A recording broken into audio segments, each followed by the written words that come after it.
ब्रह्ममुरारिसुरार्चितलिङ्गं निर्मलभासितशोभितलिङ्गम्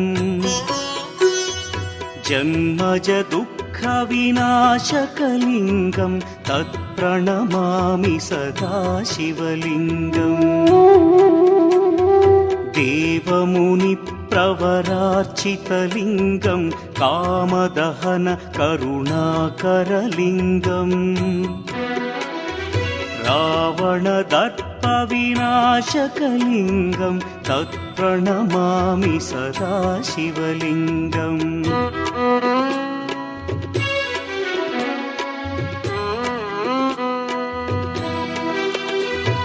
सर्वसुगन्धसुलेपितलिङ्गं बुद्धिविवर्धनकारणलिङ्गं सिद्धसुरासुरवन्दितलिङ्गं तत्प्रणमामि सदा शिवलिङ्गं कनकमहामणिभूषितलिङ्गं फणिपतिवेष्टितशोभितलिङ्गम् दक्षसुयज्ञविनाशनलिङ्गं तत्प्रणमामि सदा शिवलिङ्गम् कुङ्कुमचन्दनलेपितलिङ्गं पङ्कजहार सुशोभितलिङ्गम् सञ्चितपापविनाशनलिङ्गं तत्प्रणमामि सदा शिवलिङ्गम्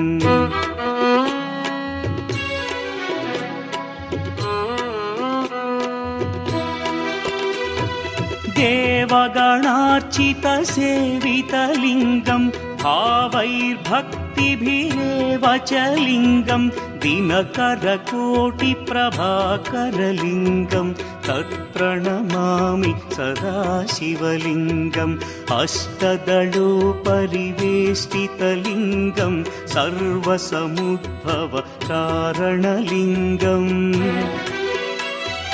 अष्टदरिद्र्यविनाशनलिङ्गं तत्प्रणमामि सदा शिवलिङ्गम् सुरगुरुसुरवरपूजितलिङ्गं सुरवनपुष्पसदार्चितलिङ्गम् परमपदं परमात्मकलिङ्गं तत्प्रणमामि सदा शिवलिङ्गम् लिङ्गाष्टकमिदं पुण्यं यः पठेच्छिवसन्निधौ शिवलोकमवाप्नोति शिवेन सह मोदते।